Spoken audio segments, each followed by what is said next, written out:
So the fantasy of China saving the world isn't going to come true. For many months now, we have been hearing from Wall Street that China's reopening will spur spending. There won't be a recession because China will come online and they'll spend, spend, and spend. We even had banks upgrading Chinese stocks because China was supposed to provide a soft landing to the global economy. Chinese people will be out in droves and they'll be buying everything from luxury bags to expensive holidays. But we have to dispel that illusion because it's every country for itself. The July data from China came out and it's looking weaker, showing retail sales and industrial output growing at a slower pace. China is not expanding as fast as expected. And looking at China's retail sales, we can see really choppy growth.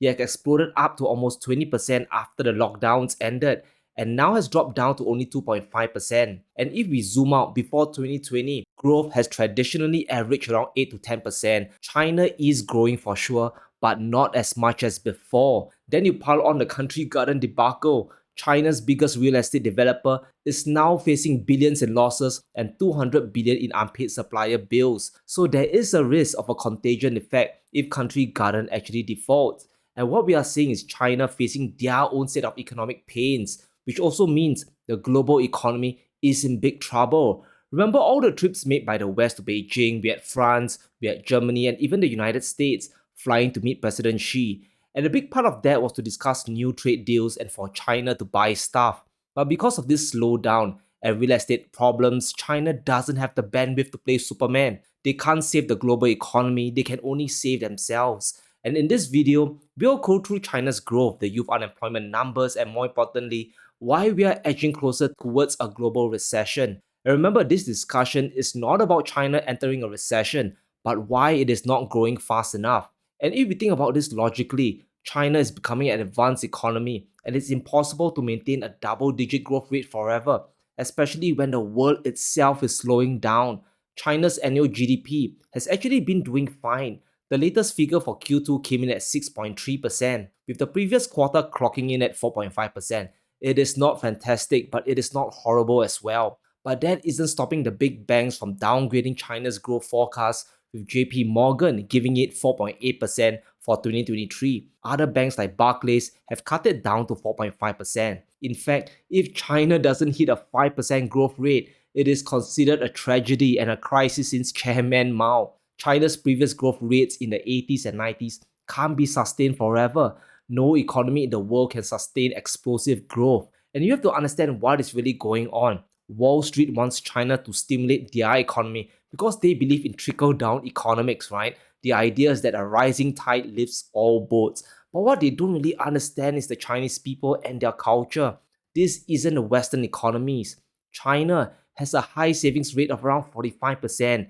That means they don't spend money like crazy people. If you inject stimulus into the economy, they will use it for their essentials and not buy handbags or new bike. There will be a spike in consumption before it dies down again. And just because it worked in America doesn't mean it can be replicated in China. And this brings us to the youth unemployment numbers. The National Bureau of Statistics said on Tuesday that they no longer would release age group specific unemployment data. Now, this move is really concerning because it does beg the question of why. How bad is unemployment rate for the 16 to 24-year-old demographic? And the previous reading stood at around 21.3%. It has been trending up since the start of 2023. Now that isn't good and hopefully we get an answer why.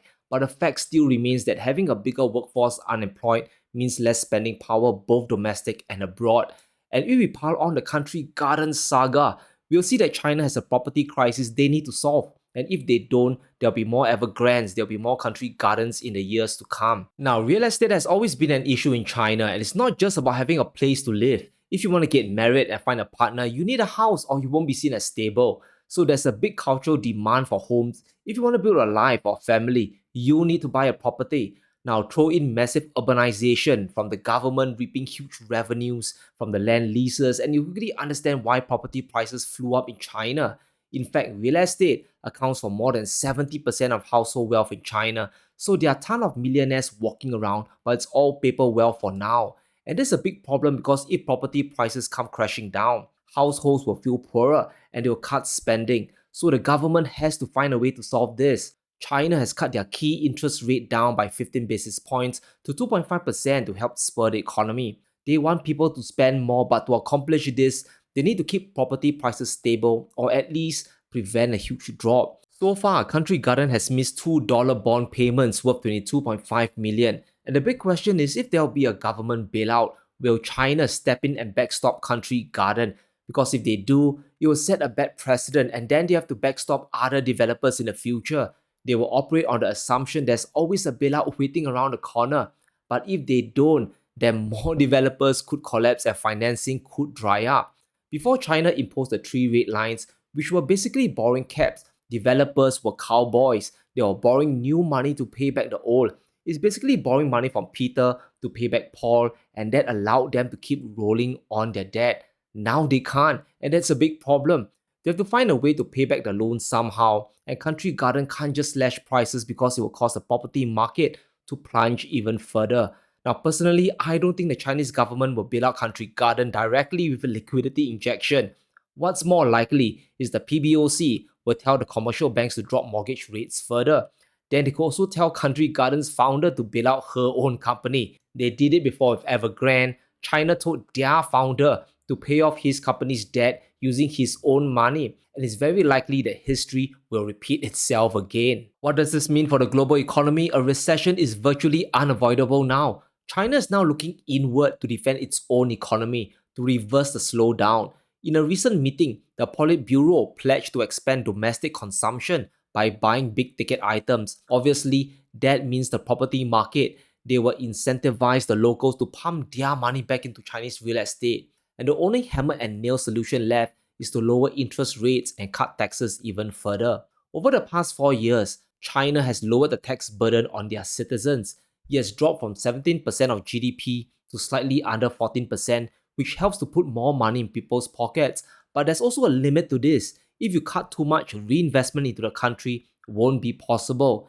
And according to the ratings agency Fitch, Beijing isn't going to save the developers from a crisis. They are looking to reduce the economy's dependence on real estate, but it's going to take some time to pivot away. And in the interim, the world is going to experience a broad slowdown. Let's not forget that China is the world's second biggest economy and the largest trading partner of over 100 countries. And this includes G7 nations like Germany and Japan. So you can just imagine the spillover effects when China decides to import less and consume more domestically. Chinese imports have fallen by 12.4% in July year on year, while their exports have contracted by 14.5%. So everyone is suffering. China is bringing in less revenue because global consumption is drying up. Higher interest rates are destroying household budgets in the West, so they are cutting imports. And in return, China is buying less from the world as well. Local Chinese people will be buying more stuff at home. Even the rich Chinese are buying luxury goods back home, and they aren't traveling all the way to Paris or New York anymore. So we have to watch this situation carefully, because if the property sector collapses, it will cause spending to crater. The Chinese will deploy their savings, but their first stop will be to shop locally for cheaper goods. They aren't going to buy those fancy BMWs or Gillette shavers. But the knock-on effects go deeper than just the demand for goods. China's yuan is becoming more volatile against the dollar. Over the past 5 days, we have been seeing dramatic swings in the currency markets because the world is now unsure of the recovery story. They aren't sure if Country Garden might collapse and if there's any contagion effect. And to combat this, the Chinese government is escalating yuan intervention. They are moving to prop up the yuan against the dollar because they don't want to pile on an additional currency crisis. Senior officials are considering cutting the bank's forex reserve requirements, allowing them to hold more yuan without dollars. And if push comes to shove, they will likely dump even more US treasuries to save the yuan. And this would mean even more pressure on bond yields back in America. This is at a time when Yellen is selling a ton of debt and borrowing is off the hook, and the higher bond yields go, we know what happens. The heavier the debt burden and more impossible the repayment will get. So China's problem is also America's problem. And since last year, China has been aggressively dumping treasury bonds onto the market. Now, part of the reason is to de-risk themselves from sanctions, we know that. But another reason is to also protect the yuan's exchange rate. They have sold an additional $11 billion worth in the latest June update. And this brings their total holdings down to just 835 billion. There's this incredible piece about America squeezing the Chinese economy, and I have to agree this is extremely bad timing because the weaker China gets, the more pain the United States will feel as well.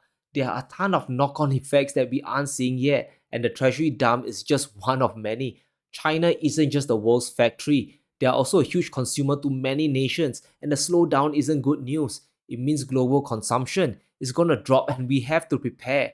And I think the signs are clear that we are moving towards a recession, if not by 2023, then sometime in 2024. China's economy isn't collapsing, but they don't have the ability to save the world like previously thought. The US economy is also desperately trying to stay afloat with a ton of deficit spending. So, no matter where you look, whether it's China, Europe, or the United States, each country have their own type of crisis. China has a property problem, and this is driving down demand. Europe has an inflation crisis, and that is also driving down demand. US imports from China dropped by 25% in the first half of 2023, which once again is destroying demand. And that's why we need to prepare for a global slowdown. And the only way out I see is for an alien invasion. Then global war spending will drive GDP growth as we all fight for survival. But let me know what you think. Will China inject stimulus into the economy? And will Country Garden collapse China's real estate? Let me know in the comments below. Stay safe. Be sure to smash the like button and subscribe as we navigate through these crazy times.